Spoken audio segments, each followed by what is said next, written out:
জুয়েল একটা ফকিন্নির পোলা। দর্শক বিল্লাল আপনাকে বললো যে আপনি ফকিন্নির ছেলে, তাছাড়া আরও অকাট্য কিছু ভাষা ব্যবহার করতেছে। তো আপনি আসলে বিষয়টা কিভাবে নিচ্ছেন? আপনার চোখে কি পড়ে এই জিনিসগুলো পড়ে? আমি আসলে ওর ভিডিও এর আগেও দেখি নাই কখনো। আচ্ছা আচ্ছা আচ্ছা। হ্যাঁ, দু একজন আমাকে বললো যে এই ছেলেটা খুব বাড়াবাড়ি করতেছে, এই ধরনের কথা বলতেছে। তখন আমি দেখলাম যে না, ও তো মানে ওর চোখ মুখ দেখে যেটা মনে হইলো যে ও স্বাভাবিক নাই। আর ও স্বাভাবিক নেই? না, ও স্বাভাবিক নাই। ও একেবারে অস্বাভাবিক হয়ে পাগল পর্যায়ে চলে গেছে, এবং ওকে দেখে যেটা মনে হয় ও মারাত্মক লেভেলের কিছু একটা খায় আর কি। হ্যাঁ, তো যাই হোক, থটস অফ বিল্লালের থেকেও দেখি যে রিপ্লাই আসতেছে, জুয়েল ভাইয়ের থেকেও রিপ্লাই আসতেছে। আপনারা সাধারণ জাস্ট মস্তিষ্কে একটু নিজে চিন্তা করেন যে রিপ্লাই কার পর্যায়ে কী, কে কী ধরনের ব্যবহার করতেছে। আমি আসলে জুয়েল ভাইয়ের রেস্টুরেন্টে আসছি এই কারণেই যে এই কথাটা জিজ্ঞাসা করতে, যে ওনার থেকে আসলে কেমন লাগতেছে এই যে ব্যবহার করে, এইটা কী ধরনের ব্যবহার, এটা কি সামাজিক যোগাযোগ মাধ্যমে করতে পারে? তো কি বোঝে আমি এটাই বুঝি না। টাকা থাকলে ফকিন্নি, না টাকা না থাকলে ফকিন্নি। আমার আগে টাকা ছিল না, আমার এখনো যে খুব বেশি আছে তা না, কিন্তু আমার একটা মনুষ্যত্ব আছে। আপনার কি জেলাস ফিল হয় তার এত টাকা কামাইছে বা সে ইয়ে হয়, আপনার কি জেলাস ফিল হয়? এটাই তো সমস্যা, টোটালি না। আমি কথা হলো যে তুমি 1000 কোটি টাকা কামাও, এটা সে বলছে। এটা হচ্ছে ওর মানসিক সমস্যার জন্য এই কথা বলতে। ও উঠে আসছে ওই লেভেল থেকে। ওর চেলাফেলাগুলোর মুখের দিকে তাকায় দেখেন, মনে হইতেছে সবগুলা গাঁজা মাজা খেয়ে শুয়ে আছে, এরকম অবস্থা। এবং কথাবার্তার ভাষা ঠিক নাই। মানুষ মূল্যায়ন করবে তোমার ভাষার উপরে। তুমি মানবিক মানুষ হয়ে, হ্যাঁ, ওই 500 টাকার একটা বই তুমি 30,000 টাকা বিক্রি করবা, আর মানুষ কথা বললে তুমি বলবা যে আমার কি সমস্যা।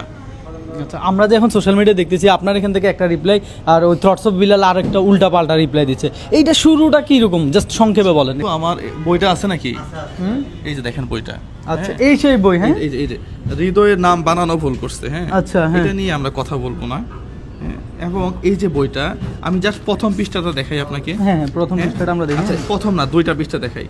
এই 1 2 3 4টা লাইন, 4টা লাইন, এবং এখানে হচ্ছে গুগল দিয়ে ট্রান্সলেট করছে। হ্যাঁ হ্যাঁ হ্যাঁ, তাই দেখা এই যায়। লাইনগুলা বিভিন্ন গুগলে আপনি সার্চ দিলে অহরহ পাবেন। ওই তাছাড়া chat বিভিন্ন GPT ভাবে আছে। থেকে সে হ্যাঁ। চ্যাট জিপিটি তো আছে, সিস্টেম করে এগুলা করছে। ও কিন্তু নিজে যে মেধা খাটায় লিখছে বিষয়টা কিন্তু তা না। আচ্ছা আচ্ছা। বাংলাদেশে অর্থে এখন বহু বড় বড় কবি এখন বের হইছে, জানেন তো। হ্যাঁ, হ্যাঁ, এই যে সেটাই। সোহেল না কি জানি নামে একটা, হ্যাঁ, হ্যাঁ। ওর কিন্তু কোনো আলোচনা নাই। ওর কোনো এখন আলোচনা নাই। বিল্লাল চিন্তা করতেছে যে আমার তো ভাত আর নাই, আমি তো শেষ।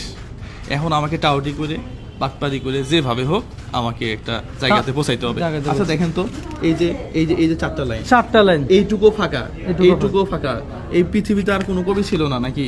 হ্যাঁ, কিছুই নেই। একটা মানে পাতাতে কি আছে? 4টা লাইন ছাড়া আর কিছুই কি নেই। আছে? গুগলে সার্চ দেন না, কত নেবেন আপনি সার্চ দিয়ে পরে আমাকে কমেন্ট একদম করেন। একদম একদম। কি আছে? 4টা লাইন ছাড়া তো আর কিছুই নেই। হ্যাঁ, তাহলে এই যে মানুষকে প্রতারণা করাটা, হ্যাঁ, এখন তাহলে? এগুলাই প্রথম বলছিলাম আমি ভাই। মানে আপনি বলছেন যে আপনি বলছিলেন, আমি শুনছিলাম যে এই বইটা কেন 1000 টাকা বিক্রি করতেছে, 100 টাকার একটা বই তো সে 200 টাকা বিক্রি করতে পারে, এটা নিয়েই তাহলে শুরু আপনার।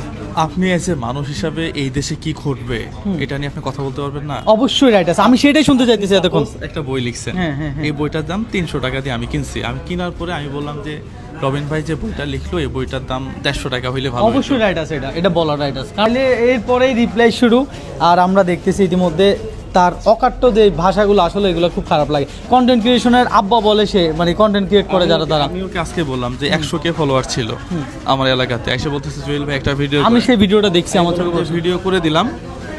হ্যাঁ, কপালে থাকলে তুমি বড় কিছু হবা।